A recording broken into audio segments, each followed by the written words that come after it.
Que la grâce et la paix du Seigneur soient notre partage.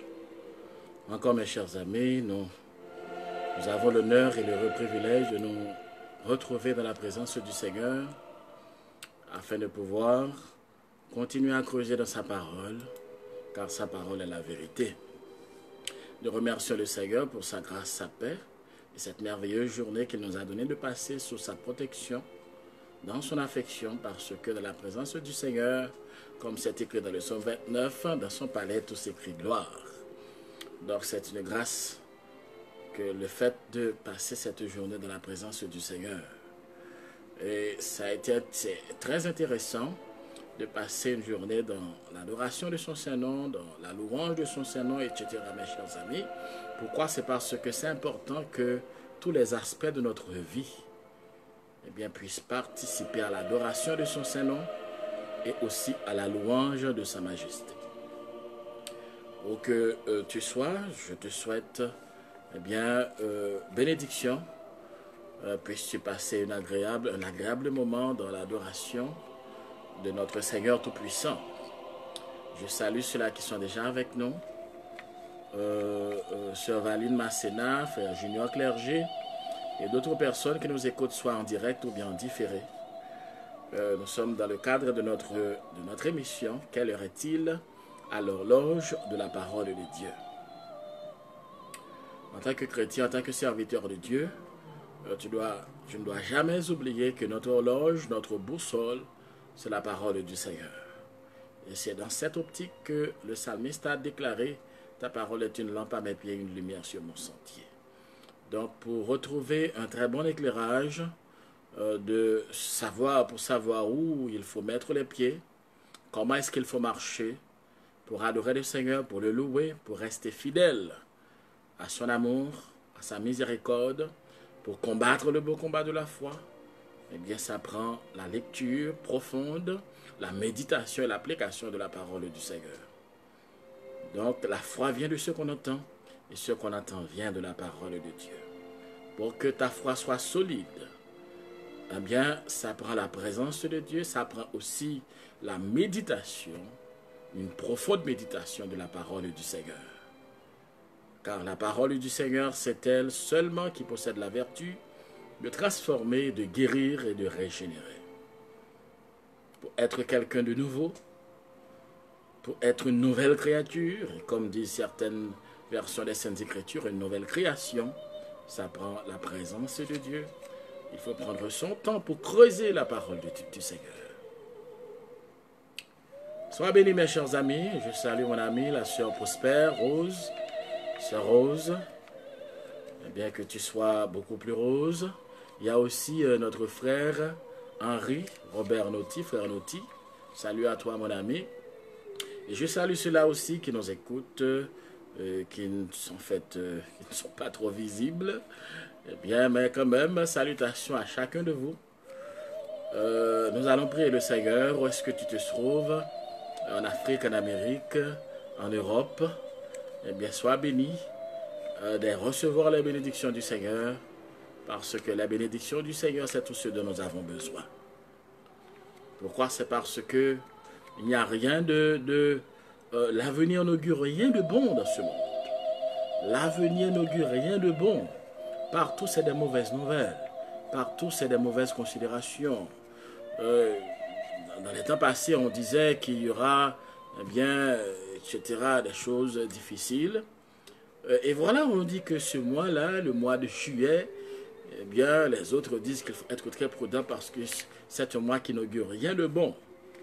Et il y a également des menaces, une seconde vague, c'est pas une troisième vague, toutes sortes de choses. Donc l'avenir en ce bas monde, mes chers amis, n'augure rien de bon. Mais nous savons qu'en tant que servantes et serviteurs du Seigneur, que toutes choses concourent au bien de ceux qui aiment Dieu. Même si les nouvelles, sont toujours mauvaises, mais nous avons une bonne nouvelle et qui vaut que toutes les autres nouvelles. C'est que le Seigneur revient bientôt. Jésus revient bientôt. Donc c'est pour cela, mes chers amis, qu'il est important de profiter de ces moments, de continuer à creuser dans la parole du Seigneur, parce que c'est là que eh bien, que se trouvent toutes les bonnes, toutes les grâces, toutes les bénédictions du Seigneur.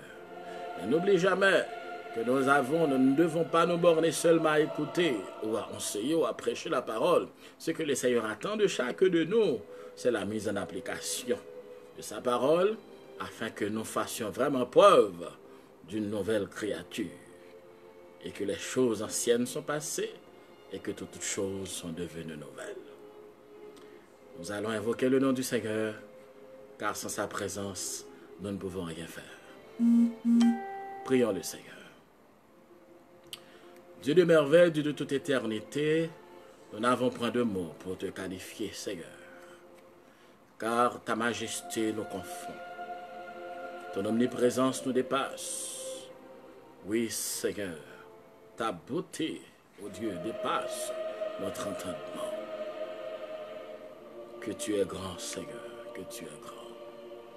Oui, que tu es merveilleux, que tu es merveilleux. En t'adorant, nous voici prosternés devant ton trône. Permets que nous puissions contempler ta majesté bénie, ton amour, ô Dieu. Oui, dans ton palais, tout s'écrit gloire. Permets que nous puissions te voir, contempler ta grâce, ta magnificence, ô Dieu, comme tu l'avais fait pour Moïse. Puisses-tu faire briller ta face sur nous, Seigneur. Merci pour l'évangile. Merci pour la vie éternelle. Merci pour nos péchés qui sont pardonnés. Merci pour le sacrifice du calvaire. Merci pour la présence du Saint-Esprit, pour ce merveilleux cadeau, cet autre consolateur, Seigneur. Merci pour toutes les grâces dont nous sommes l'objet de ta part.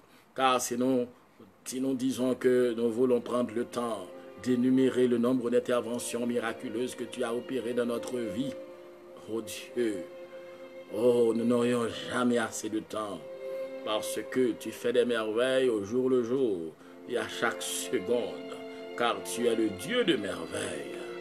Oui, c'est cette réponse que tu avais donnée au Dieu à Manoach, lorsqu'il t'avait demandé, mais quel est ton nom? L'ange de l'Éternel avait répondu, mon nom, il est merveilleux. Oui, Seigneur, ton nom est merveilleux, car tes actions sont des merveilles. Tes frappes sont des merveilles. Ton sens élevé de la justice est une merveille. Ton sens élevé de la beauté, de la bonté est une merveille. Oui, que tu es merveilleux, Seigneur. Souverain des cieux, nous te supplions d'intervenir en faveur de ceux-là qui toujours prennent le temps de nous accompagner, Seigneur, dans ce moment. Puisses-tu les visiter, Seigneur, car tu connais les problèmes auxquels ils sont confrontés, leurs souhaits, leurs vœux, ce qu'ils souhaitent avoir, Seigneur. Car c'est dit dans ta parole, fais de l'Éternel tes délices et il te donnera ce que ton cœur désire. Puisses-tu intervenir en faveur de chacun d'eux, Seigneur.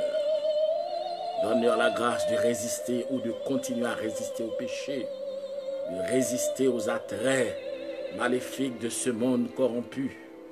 Donne à chacun de Seigneur où qu'il se trouve de se tenir debout dans ta parole afin de continuer à combattre le bon combat de la foi, Seigneur, à résister aux flèches meurtrières du monde des ténèbres. Donne-nous, Seigneur, la grâce ce soir d'être revêtus de ta puissance, Seigneur. Puisse chacun de nous être revêtu de la puissance du Saint-Esprit souverain des cieux. Nous te demandons d'accorder à ton Église, Seigneur, une nouvelle effusion du Saint-Esprit, Seigneur. Puisses-tu faire déposer sur chacun de tes serviteurs, ô Dieu, ton esprit comme une flamme de feu, Seigneur. Donne-nous la grâce, ô Dieu, de triompher des soucis de la vie, de triompher des attaques du monde des ténèbres, de triompher, Seigneur, de tout accès au doute, de triompher, ô Dieu, de tout ce qui tend à nous empêcher, ô Dieu, à nous ralentir sur notre marche, dans notre marche vers l'éternité bienheureuse. Seigneur, viens te manifester avec nous ce soir, car nous comptons sur ta présence, car ton amour Oh Dieu, ton amour est merveilleux. Au nom de Jésus-Christ, ton Fils, nous te prions. Celui auquel soit la louange, la gloire, l'honneur, la magnificence, au siècle des siècles. Amen.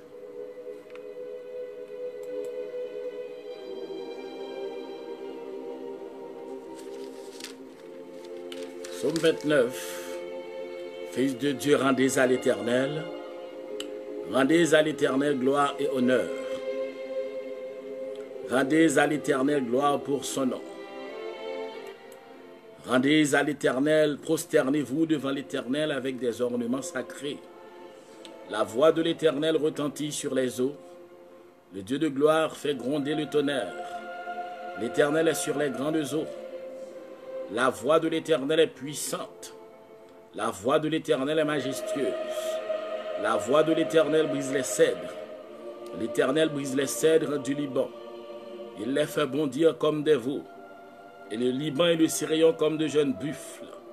La voix de l'Éternel fait jaillir des flammes de feu. La voix de l'Éternel fait trembler le désert. L'Éternel fait trembler le désert de Kadès. La voix de l'Éternel fait enfanter les biches. Elle dépouille les forêts. Dans son palais, tout s'écrie gloire. L'Éternel était sur son trône lors du déluge. L'Éternel sur son trône règne éternellement. L'Éternel donne la force à son peuple. L'Éternel donne la force à son peuple. L'Éternel bénit son peuple et le rend heureux. Amen.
Encore mes chers amis, salutations à vous tous.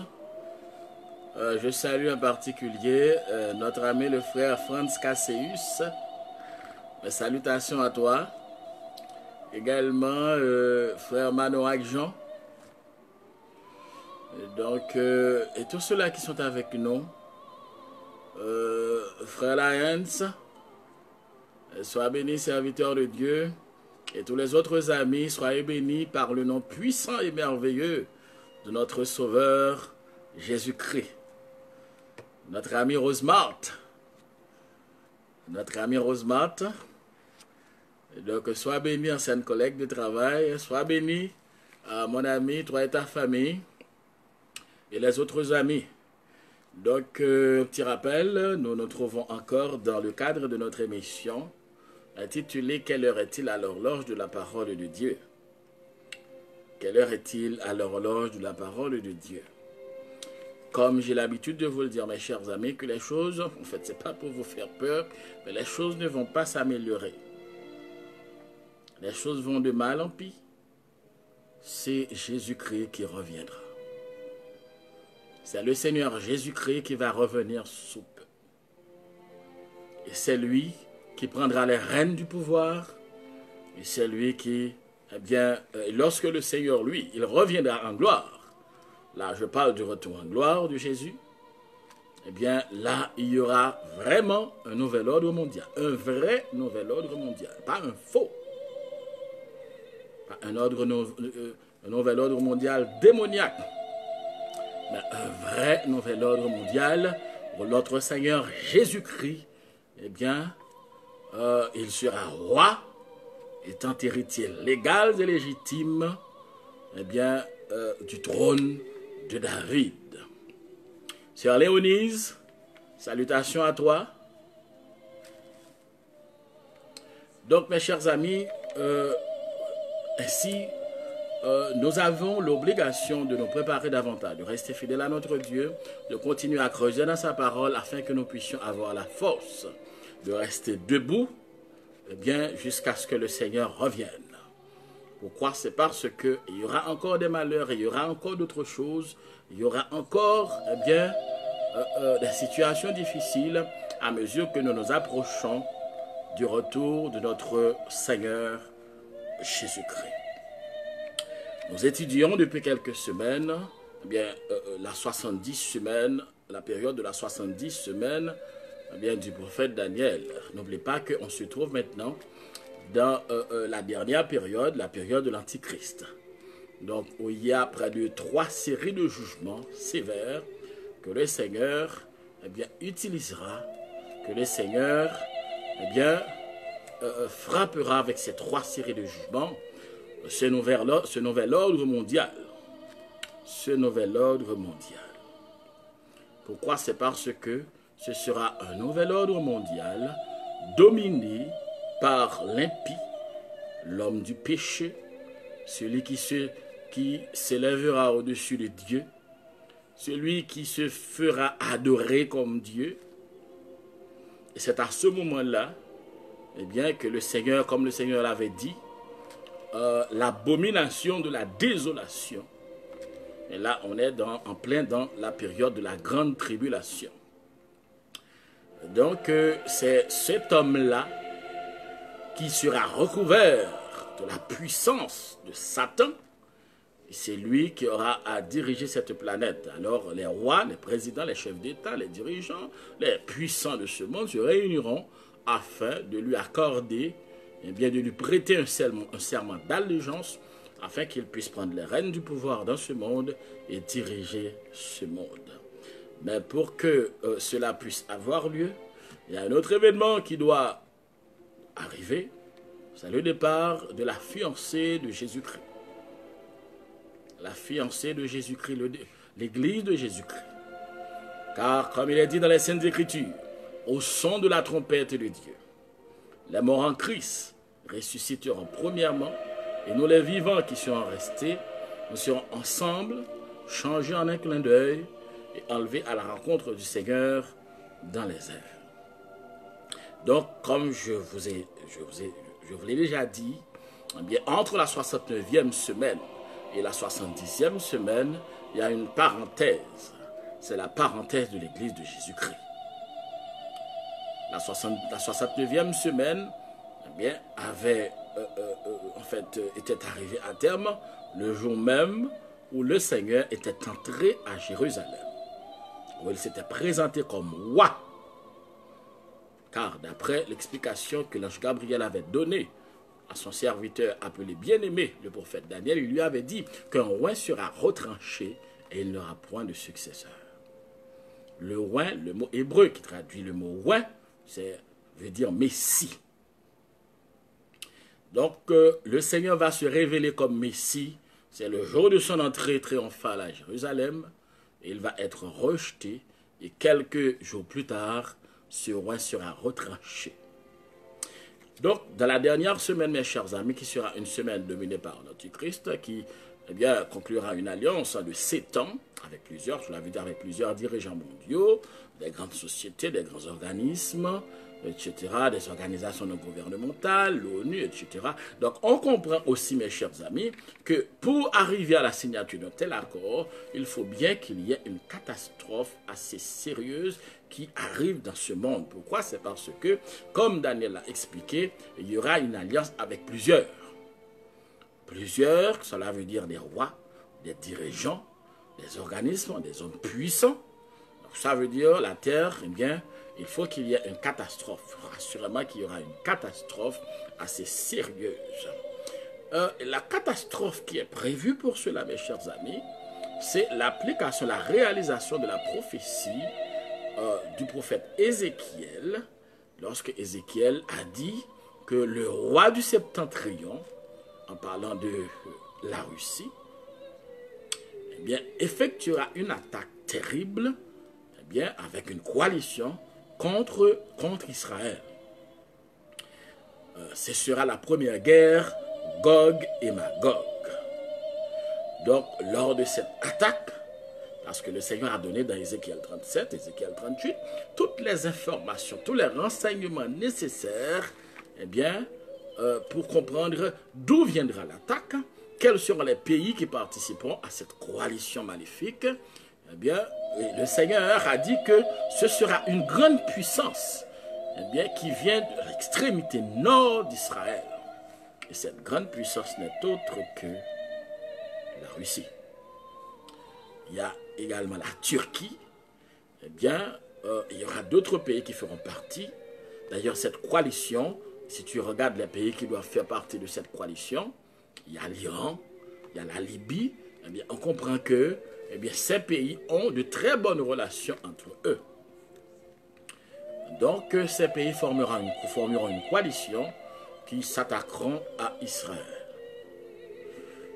Et lors de cette attaque, l'Éternel, le souverain des cieux, a dit que c'est lui qui descendra. Il détruira les armées de Gog et Israël prendra assez de temps pour enterrer les cadavres des armées de Gog. Donc, on comprend qu'une telle catastrophe aura des répercussions assez profondes dans ce monde, parce qu'une grande puissance qui serait détruite, de façon fulgurante,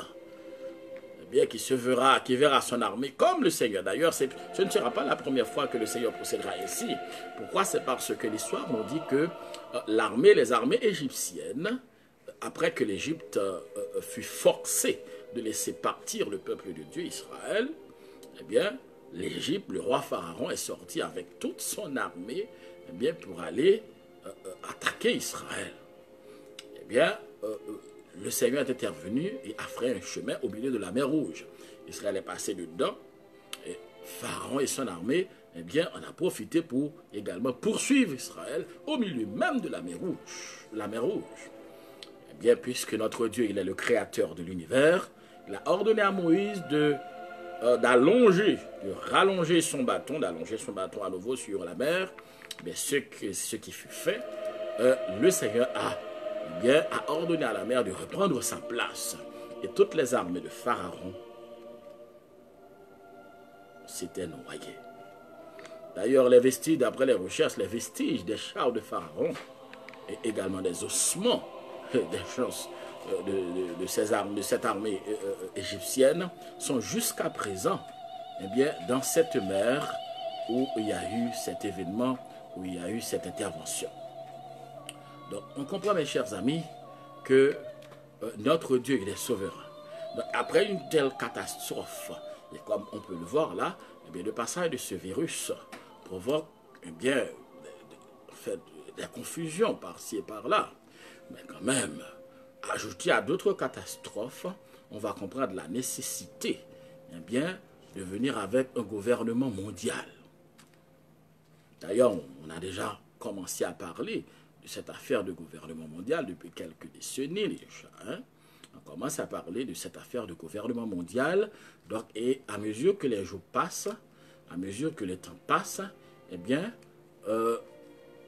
on va mettre l'humanité devant le fait accompli pour que l'humanité tout entière puisse ressentir la nécessité qu'il s'établisse un réel gouvernement mondial afin.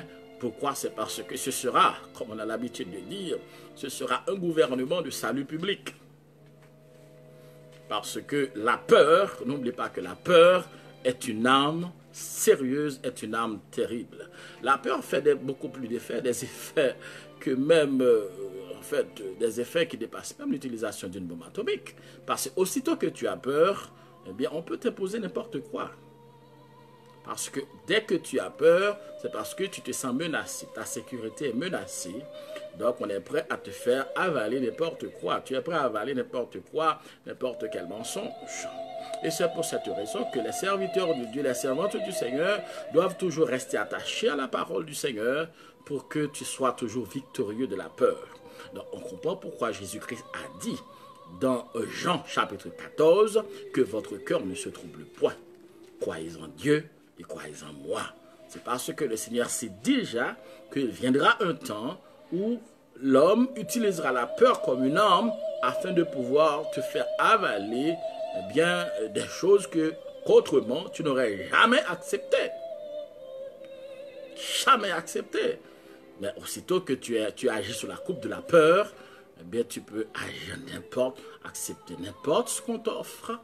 Tu peux même renoncer à tes droits les plus élémentaires pour accepter, pour te faire lier les mains et les pieds, pour te faire mettre même quelque chose pour t'empêcher de parler, une muselière, pour t'empêcher de parler tout simplement parce que tu as peur. Donc la peur sera toujours utilisée. C'est un instrument, je dirais même, c'est l'instrument de prédilection du monde des ténèbres, de Satan. Comme il avait dit à Adam et à Ève, le jour où tu en mangeras, tu mourras. Il crée le doute, et le doute vient avec la peur. Là, il peut disposer de toi, de ta volonté même, comme bon lui semble. Donc, on comprend, mes chers amis, qu'il y aura quand même un événement. Ce sera comme un gouvernement de salut public. Et le fait que depuis quelques décennies, on a déjà commencé à parler du gouvernement mondial, tu comprends que partout dans le monde, c'est comme il y a une préparation. Il y a une préparation psychologique qui est faite, et qui continue à être faite, de façon à ce que, il va arriver un temps où c'est l'humanité qui demandera au gouvernement mondial. On crée la nécessité chez toi. Aussitôt que le besoin est créé, rien ne pourra leur empêcher de te faire voir, ou du moins de te faire avaler la ciguë. Oui, de te faire avaler la ciguë. Donc, on comprend que l'Église du Seigneur, aussitôt qu'il y a cette alliance, on voit l'Antichrist, l'Église du Seigneur devra être enlevée. Aussitôt que l'Église du Seigneur est enlevée, ce sera le début de la grande tribulation. Mais on comprend que dès le début de la grande tribulation, les hommes ne se rendront pas compte du début de la grande tribulation aussitôt. C'est l'Église, puisque l'Église est attachée à la parole du Seigneur, l'Église est enlevée. On sait très bien que dès le départ de l'Église, la colère de Dieu va commencer à s'abattre. Mais les hommes se rendront compte réellement qu'ils sont sous la coupe de la colère de Dieu. C'est lors de l'ouverture du 6e sceau. Et c'est à ce moment-là que les dirigeants du monde diront: « Montagne, tombez sur nous, cachez-nous devant la face de celui qui est assis sur le trône et devant la colère de l'agneau. » Donc, nous avions commencé à voir 3 séries de jugements, les 7 sceaux, les 7 trompettes et les 7 coupes. On a déjà commencé avec la 6e trompette, on est arrivé extrêmement loin. On a déjà commencé avec la 6e trompette. Mais la 6e trompette fait partie d'un des 3 malheurs sur lesquels le Seigneur avait envoyé son ange mettre beaucoup d'accent. Pourquoi? C'est parce que notre Dieu est un Dieu de miséricorde, est un Dieu de grâce. Même au fort de sa colère, il continue à donner des avertissements pour que l'homme puisse se rendre compte que le salut, c'est l'obéissance à la parole de Dieu. Le salut, leur salut, c'est l'obéissance, la soumission à la volonté du souverain des cieux. Donc nous allons encore, mes chers amis, dans la 6e trompette, dans l'Apocalypse chapitre 9. Nous allons terminer avec la 6e trompette ce soir. Les autres hommes, Apocalypse chapitre 9, le verset 20.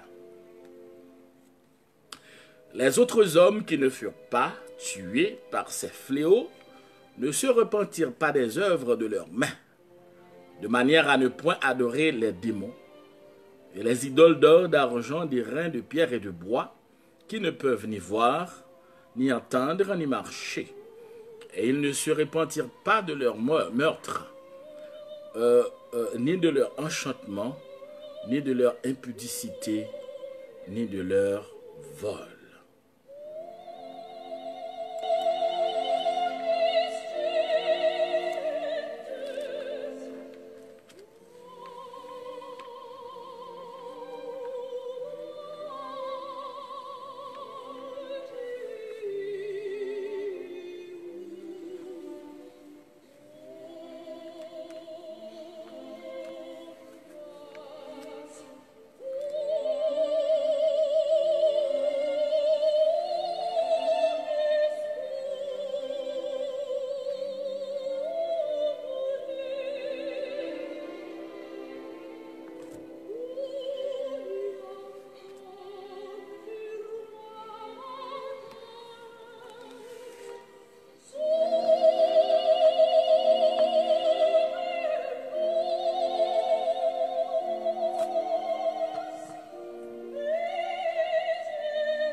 On est toujours dans la 6e trompette. On est arrivé à la fin de la sonnerie de la 6e trompette. Alors vous savez, vous pouvez voir ça, que les sons de ces 3 dernières trompettes sont vraiment différents. Eh bien, pourquoi? C'est parce qu'ils renferment, ces trompettes renferment des jugements assez spéciaux comparés aux autres jugements. Donc, il nous reste à voir la 7e trompette. Donc, nous allons voir, nous avons déjà commencé à voir la 6e trompette. La dernière partie que nous voyons ce soir, c'est en dépit de ces attaques. Pourquoi? C'est parce que lors de la sonnerie de la 6e trompette, le Seigneur a permis à ce qu'il y ait 4 anges. Je vous ai déjà expliqué pourquoi ces 4 anges sont liés sur le fleuve de l'Euphrate. D'ailleurs, l'histoire même nous donne beaucoup de preuves, beaucoup d'explications, d'enseignements sur des événements qui se sont toujours déroulés dans cette zone. Donc on comprend qu'il y a une sorte de concentration démoniaque, d'activité démoniaque de vol dans cette partie du monde. Donc, et c'est ce qui nous aide à comprendre ce que le Seigneur a dit ici, qu'il y a 4 anges dont les activités sont considérablement réduites, et ces anges seront relâchés et ils provoqueront toute une armée démoniaque pour venir faire du mal au monde et également aux hommes qui existeront sur cette terre. Donc on comprend également que ces démons saisiront ces gens et ces gens seront non seulement possédés par ces démons, mais ils pourront à ce moment-là se lancer dans une sorte de folie meurtrière. Ils utiliseront des armées puissantes, s'envoyer également des missiles pour n'importe quelle raison. Tout simplement, c'est parce que la capacité rationnelle de réfléchir à des problèmes est hantée. Pourquoi? Pourquoi? C'est parce que la sagesse humaine est totalement anéantie. Pourquoi? C'est parce qu'il y a une augmentation considérable des armées, des activités démoniaques sur cette terre et dans ce monde, durant ce moment-là. N'oubliez jamais que ce sera un moment terrible. Pourquoi? C'est parce que non seulement l'Église du Seigneur ne sera plus sur cette terre, durant cette époque, mais également le Saint-Esprit. Le Saint-Esprit dont sa puissance est capable de bloquer, de réduire considérablement les activités démoniales de vol dans ce monde. Donc tu comprends ce qui arrive lorsque tu regardes bien comment ce monde, comment les activités se font dans ce monde, alors que le ministère du Saint-Esprit est encore d'actualité. Donc tu peux te poser la question, qu'est-ce qui arrivera, qu'est-ce qui se produira aussitôt que l'Église du Seigneur est enlevée et que le Saint-Esprit s'est ôté de la terre. Donc il n'y aura aucun frein au déferlement du mal. Et également aux activités du monde des ténèbres. Et la parole du Seigneur nous dit, en dépit de tout cela, parce qu'il y a un tiers des hommes qui seront tués, la Bible nous dit que les autres hommes qui ne furent pas tués par ces fléaux ne se repentirent pas de leurs œuvres. En dépit de tout cela, mes chers amis, ces gens ne se repentiront pas. Peut-être on se dit, mais assurément que le Seigneur les frappera ils seront endurcis. Pourquoi? C'est parce que l'endurcissement est un jugement. L'endurcissement ne veut pas dire que le Seigneur se tient quelque part, et c'est lui qui en toute autorité, en toute souveraineté décide qui va être enlevé, qui ne va pas être enlevé, qui va aller au ciel, qui va aller en enfer. Mais non. L'endurcissement est un jugement. Le Seigneur avait pris la décision d'endurcir le cœur de Pharaon. Pourquoi? C'est parce que Pharaon avait délibérément choisi de s'opposer à la volonté de Dieu. Lorsqu'on choisit délibérément, en toute connaissance de cause, en usant de son libre arbitre, de s'opposer à Dieu, tu vas être frappé de l'endurcissement. Parce que la main qui est devant toi qui t'offre le salut, cette main ne va pas rester indéfiniment à t'offrir le salut. Il y a un temps où cette main sera ôtée. Puisque tu as refusé, puisque tu as méprisé, eh bien, tu as dédaigné la présence de Dieu, l'offre du Seigneur, eh bien, arrivera un temps où cette offre te sera ôtée, l'offre du salut. Et aussitôt que cette offre est ôtée, eh bien, tu es frappé de l'endurcissement. Les gens, eh bien, refuseront malgré tout cela de se repentir. Donc, alors, tu te demandes que si maintenant, si durant cette époque-là, en dépit de tout ce que le Seigneur fera, malgré la colère souveraine de Dieu, des frappes, la dérive des continents, le Seigneur va frapper même les plaques tectoniques, des jugements sévères, l'homme refuse toujours de se repentir. Donc, point n'est besoin de se casser la tête, tu vois, c'est pour cette raison qu'on prêche la parole. Il faut prêcher avec fermeté. Il faut prêcher également avec beaucoup d'onction. Il faut encourager les gens. Il faut supporter les gens. Il faut user de sagesse, d'humilité. Mais même si c'est triste, mais cela ne doit pas t'attrister indéfiniment si certaines personnes refusent de mettre en application la parole de Dieu. Et c'est pour cela que ta responsabilité en tant que serviteur, servante du Seigneur, est de prêcher la parole, d'encourager les gens, de se revêtir du Saint-Esprit, afin que la parole du Seigneur soit prêchée avec onction, la vraie onction, pas la fausse, du Saint-Esprit. Parce que la parole de Dieu nous aide à comprendre que même au fort de la grande tribulation, lorsque la colère de Dieu, eh bien, commencera à sévir contre l'humanité, même là encore, l'être humain refusera de se repentir. Et il y a un acte d'accusation qui est dressé aussi. Le Seigneur déclare que ces gens, non seulement ils refuseront de se repentir, mais ils continueront à pratiquer, eh bien, d'abord l'idolâtrie, parce que le Seigneur a souligné des péchés, eh bien, qui seront vraiment en vogue durant ces moments-là. L'idolâtrie. L'idolâtrie consiste à avoir un culte de louange ou d'adoration à des idoles d'or, d'argent, d'airain, de pierre ou de bois, etc. D'après les psaumes, psaume 115, du verset 1er au verset 8, et également Ésaïe chapitre 40, du verset 19 au verset 20, on dit aussi, bien aimé, que l'idolâtrie consiste aussi à adorer une personne, ou bien un démon, ou de placer quelqu'un ou une idéologie à la place de Dieu. Alors que le Seigneur dit, « Je suis l'Éternel, et hors de moi, il n'y a point de sauveur. » Donc, dès que, même si peut-être quelqu'un dit, mais moi, je ne suis pas idolâtre, pourquoi? C'est parce que je ne m'agenouille jamais devant une idole, devant une statue. Mais dès que tu prends quelque chose, tu laisses quelque chose occuper la place de Dieu dans ton cœur, dans ta vie, eh bien ça, c'est de l'idolâtrie.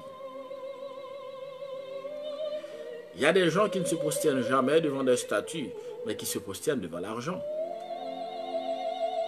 Qui se prosternent devant les richesses de ce monde. Il y a des gens qui se prosternent.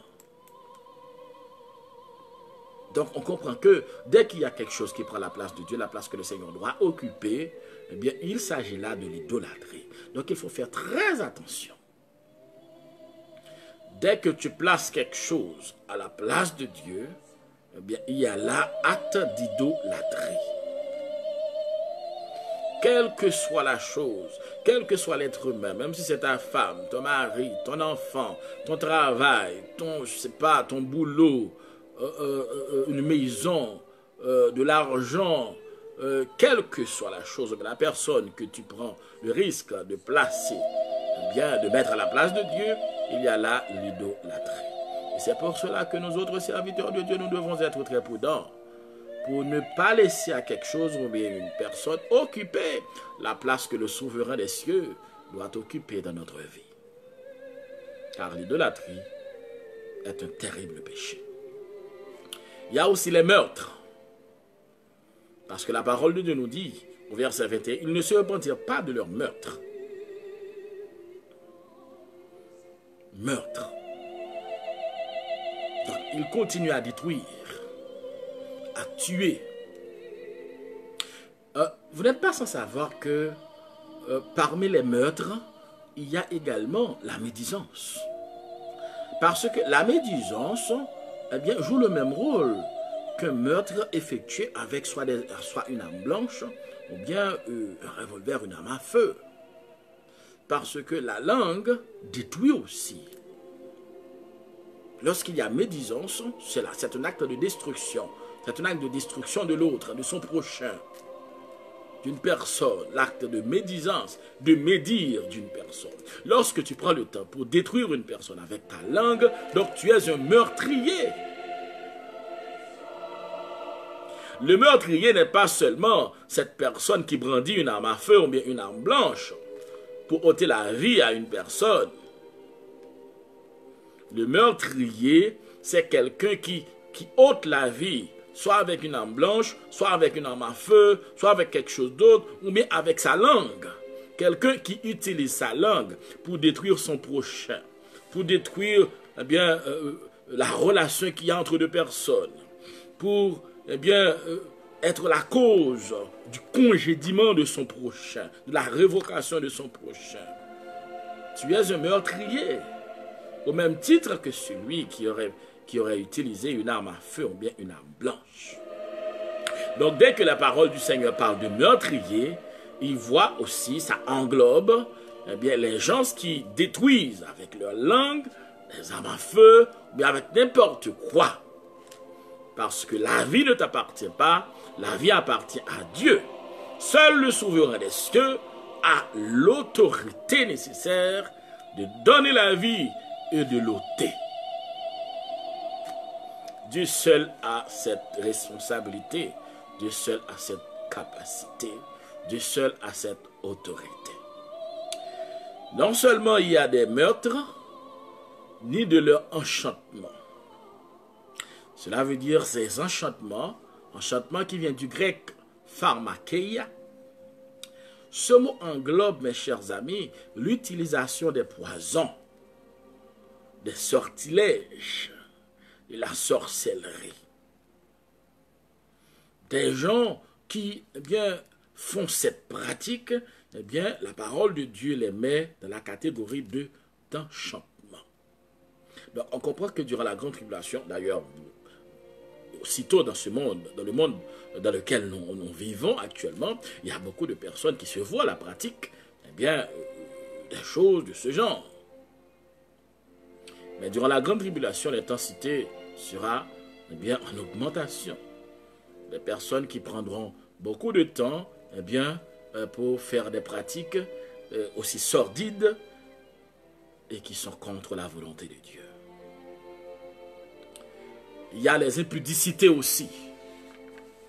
Après la parole du Seigneur, ces gens continuent à pratiquer l'impudicité. L'impudicité vient du grec porneia, qui est la racine du mot pornographie. Ça désigne l'adultère, l'amour libre, le viol, le concubinage, l'homosexualité, l'impudicité, les vices contre nature et les choses semblables. Donc en tout, c'est la perversion sexuelle de toutes sortes. Et cela se perpétuera durant l'époque de la grande tribulation à un rythme effroyable. Il y aura aussi des vols.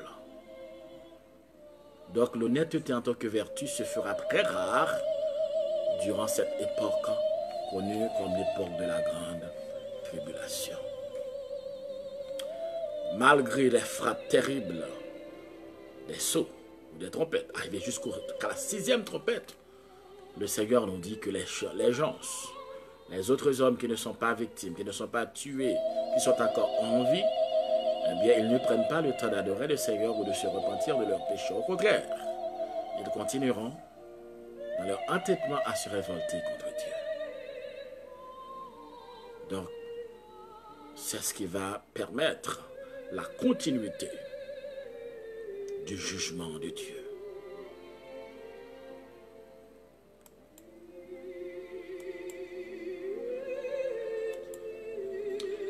Donc on comprend, mes chers amis, que les choses seront vraiment difficiles. Donc l'avenir n'augure rien de bon pour les méchants, pour ceux-là qui sont des rebelles et qui continuent à se révolter, à se rebeller contre Dieu. Ces gens qui continuent à mépriser la parole de Dieu, l'avenir n'augure rien de bon, rien de sérieux pour eux, eh bien, s'ils refusent de se repentir. C'est vrai, ces gens, même avec les jugements de la 6e trompette, ils continueront à pratiquer des enchantements, à vivre dans l'impudicité, ils continueront à pratiquer le vol, la débauche, et également, et autre chose, contraire à la volonté du Seigneur. Eh bien, le Seigneur ne va pas ralentir, au contraire. Les jugements du Seigneur vont s'augmenter. Parce que si l'humanité décide d'entrer, eh bien, d'avoir un bras de fer avec le souverain des cieux, eh bien, ce n'est pas le Seigneur qui perdra. Parce que Dieu est Dieu d'éternité en éternité. Prions le Seigneur.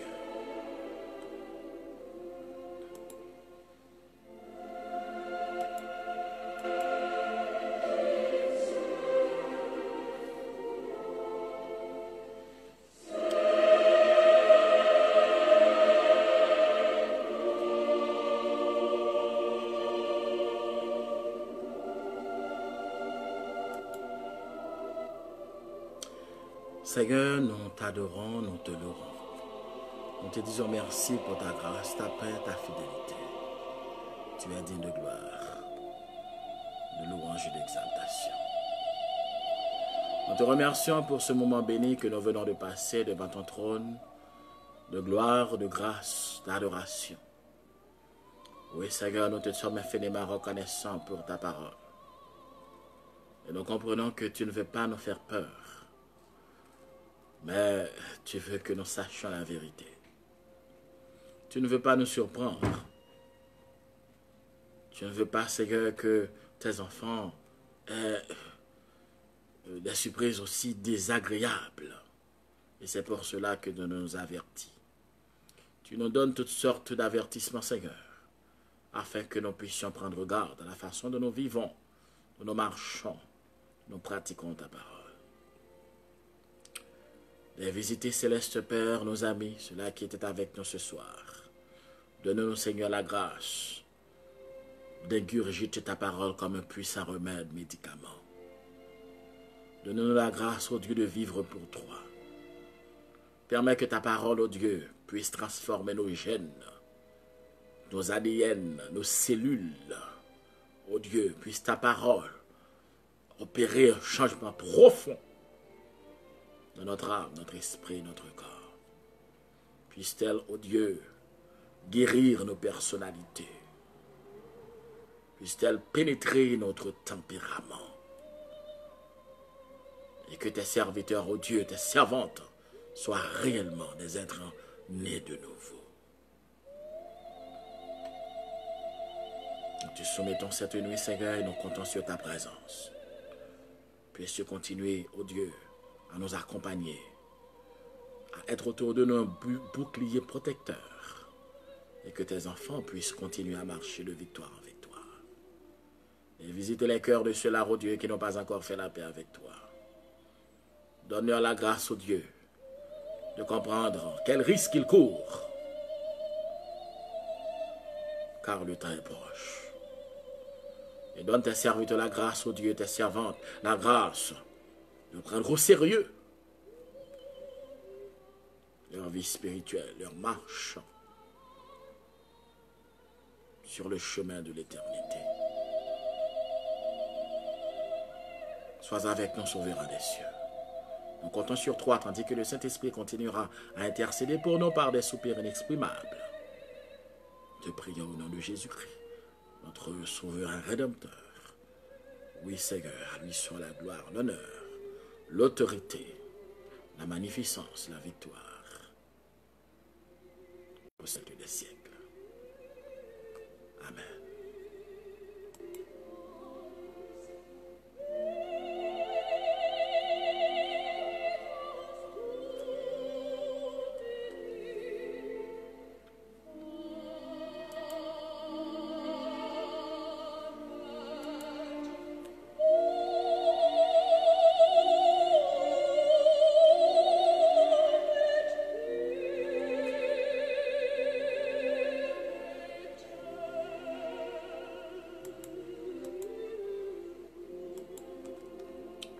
Et avant de terminer, je salue des amis tels que le pasteur Laloy. Mon ami pasteur Laloy, sois béni. Je salue également ta famille et ton ministère en Haïti. Notre ami, notre frère Rosemont Saint-Paulin. Sois béni, homme de Dieu. Frère Guy Desroches. Monsieur et madame Guy Desroches. Soyez bénis, ingénieur Hobson, soyez bénis, au nom de Jésus-Christ. Et je salue également mon amie, la sœur Florestal, Sam.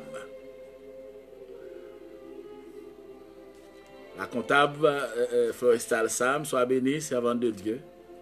Et mes salutations à tous ceux-là qui avaient pris part avec nous ce soir, toujours dans l'étude de la parole du Seigneur, dans cette émission, sur la période de la 70 semaines du prophète Daniel. Nous sommes toujours dans la 60 fête. Nous venons de terminer avec les jugements qui se trouvent dans la 6e trompette. Donc nous comprenons que, bien aimé, dès le début de la colère de Dieu, dès l'ouverture des sceaux et jusqu'à la 6e trompette, et nous allons continuer, on comprend que l'avenir n'augure rien de bon pour le monde rebelle, pour le monde corrompu.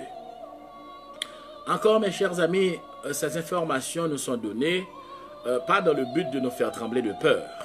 Non, le Seigneur ne désire pas que ses enfants, ses serviteurs tremblent de peur. Non, loin de là. Tout ce que le Seigneur veut, c'est que nous soyons au courant de la vérité et que nous en fassions bon usage. Cela veut dire, ceux-là qui n'ont pas encore fait la paix avec le Seigneur, accepte de venir inscrire ton nom dans le livre de vie. Accepte le Seigneur parce que jusqu'à présent, Samé se dirige vers toi avec le salut éternel. Il tend Samé dans ta direction avec le salut éternel. Mais laisse-moi t'aider à réaliser que cette main tendue ne le sera pas pour longtemps, pour tout le temps. Non, cette main tendue ne le restera pas pour toujours. Il y a un temps où cette main tendue, Jésus-Christ rentrera à sa main tendue. Et ce sera le jugement. Donc, ces informations, c'est pour nous aider aussi, ceux-là qui ont déjà fait la paix avec le Seigneur, pour nous aider à comprendre que c'est quelque chose de très sérieux et que nous avons la responsabilité de combattre le bon combat, de résister, donc en somme de prendre garde à la façon dont nous marchons, à la façon dont nous persévérons dans la parole du Seigneur et surtout sur le chemin de l'éternité. Nous devons prendre garde à la façon dont nous pratiquons la parole du Seigneur, à la façon dont nous marchons, à la façon dont nous, nous combattons, nous menons le bon combat de la foi. Donc c'est pour nous avertir que nous devons prendre garde. Parce que notre Seigneur est un Dieu d'amour, mais aussi un Dieu de justice. Encore nous remercions le Seigneur pour sa grâce et sa bonté. Puisse-t-il continuer à nous faire grâce, à nous accompagner, à nous accorder la joie, la paix et la force de continuer à combattre le bon combat de la foi jusqu'à ce que nous puissions achever notre course tout en gardant la foi.